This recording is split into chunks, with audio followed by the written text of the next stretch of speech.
Hay momentos en la vida en que hay que hablar cuando se tiene algo que decir y no dejar hacer y dejar pasar, porque es ese maldito laissez-faire el que nos tiene como nos tiene, no solamente en este país, sino en el mundo. Bueno, estos días y particularmente durante este fin de semana, voy a releer 3 novelas de José Saramago. El ensayo sobre la ceguera, el en vez de esa novela, la otra cara, que se llama El ensayo sobre la lucidez, y voy a volver sobre la caverna, no la de Platón, sino esa de Saramago. ¿A qué viene todo esto? Hago un paréntesis en mis videos y esta semana no voy a hablarles de mis cursos. Tengo que hablar inevitablemente de la Academia y de la Universidad Nacional de Colombia, a la cual pertenezco como profesor asociado hace 20 años. También como egresado de la carrera de Antropología y de la Facultad de Ciencias Humanas, exdecano de esa misma facultad. ¿Qué está ocurriendo en la Nacional? ¿Para dónde va la Nacional? Buena pregunta. El alma mater de los colombianos, la mejor universidad del país. Bueno, desde Antanas Mocus, la designación de su cabeza visible, es decir, del rector, cambió de reglas. Antanas creía en la acción comunicativa y por eso consideró que era mejor que el Consejo Superior Universitario, que es el máximo órgano de esa institución, la compusiesen 8 personas, un número par y no impar, para que la acción comunicativa fluyera. Ay. Y desde entonces el Consejo Superior de la Nacional lo integra la ministra de Educación, hoy María Victoria Angulo, o el viceministro cuando la ministra no asiste, quien lo preside, hoy José Maximiliano Gómez. 2 representantes del presidente, hoy Carlos Costa Posada, quien fuera ministro de Medio Ambiente del gobierno de Álvaro Uribe, y Julio César Castellanos, actual director del Hospital San Ignacio. El segundo es egresado de la universidad como debe ser, según los reglamentos. El cuarto miembro es un representante de los exrectores. Hoy es el doctor Fernando Sánchez Torres, quien fuera rector en un momento muy duro de la Universidad Nacional, tanto que él mismo tuvo que escribir un documento llamado también En honor a la verdad a propósito de su rectoría. Y Eduardo Aldana Valdés, quien es el representante del CESU, del Consejo Nacional de Educación Superior.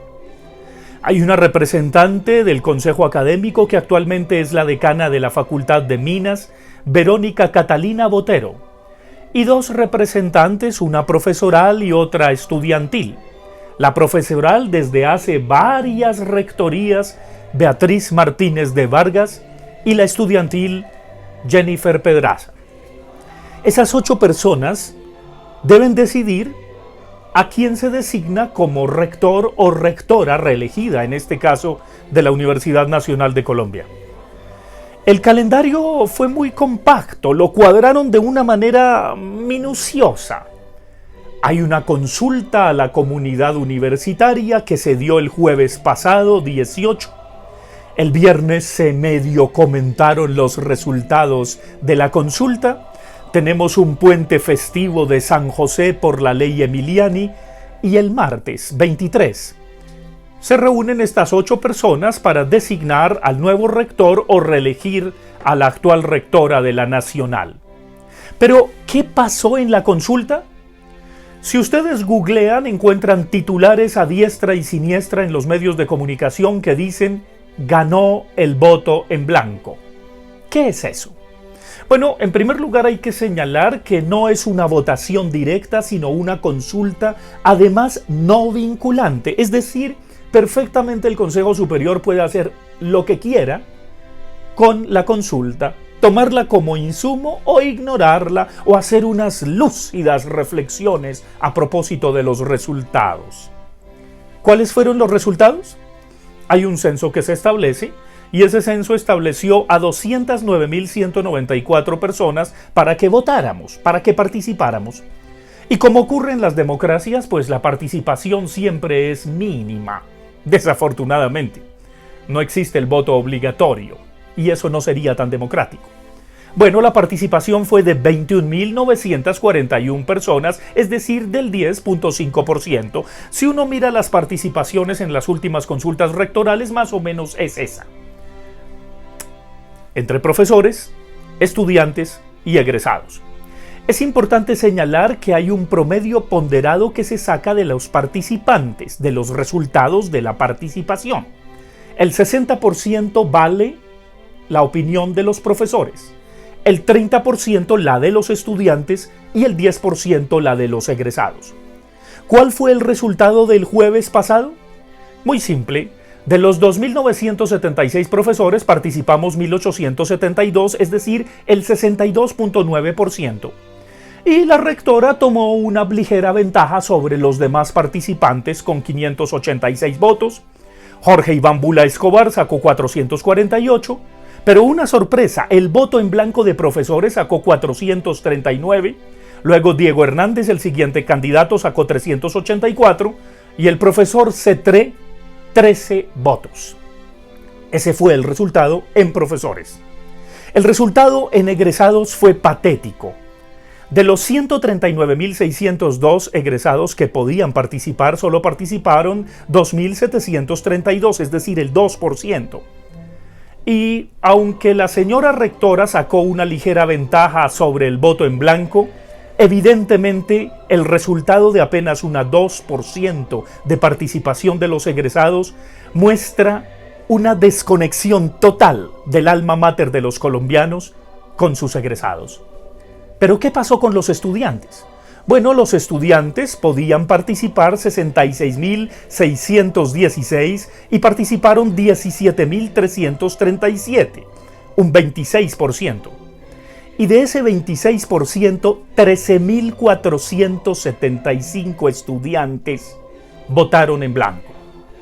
Sí, y esto hizo que el voto en blanco se disparara al sacar el promedio ponderado entre estudiantes, profesores y egresados, al punto de que el 32.7% fue el voto en blanco, el 27.5% va para la señora rectora actual, por debajo del voto en blanco una vez más. Recordemos que la vez pasada ella y la otra candidata, su opinión favorable en la comunidad universitaria estuvo por debajo del voto en blanco.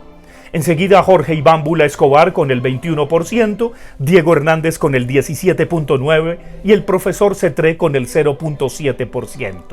Esos son los resultados ponderados. Si uno mira la consulta y los resultados, más del 50% de las personas que participamos votamos en blanco.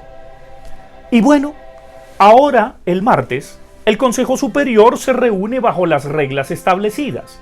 ¿Cuáles son las reglas establecidas? Que los 5 candidatos que se inscriban y tengan mayor participación irán sus hojas de vida y propuestas ante el Consejo Superior. Como hubo 4, todos irán. Pero hay un parágrafo del artículo 6 del Acuerdo 252 de 2017 que reglamenta la designación de rector y que dice: en todo caso se remitirá el candidato que mayor número de opiniones favorables haya obtenido entre los estudiantes. Y no había candidato, fue el voto en blanco. Me pregunto si este parágrafo lo hará valer la representante estudiantil y si el Honorable Consejo Superior Universitario lo tendrá en cuenta. Si a pesar de todo, designando a uno de los candidatos o reeligiendo a la rectora como pareciera ser previsto, van a hacer un saludo a la bandera para cambiar ahora sí, de una buena vez por todas, el proceso de designación del rector de la principal institución universitaria del país. ¿Será que simplemente se hacen los de la vista gorda, los honorables miembros del Consejo Superior Universitario que deben saber de memoria la letra del himno universitario que adoptó como propio la Universidad Nacional? Y que su estribillo dice: alegrámonos pues mientras seamos jóvenes.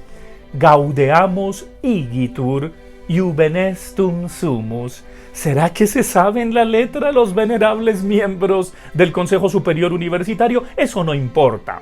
Tienen sus intereses y representan sobre todo a los intereses del gobierno.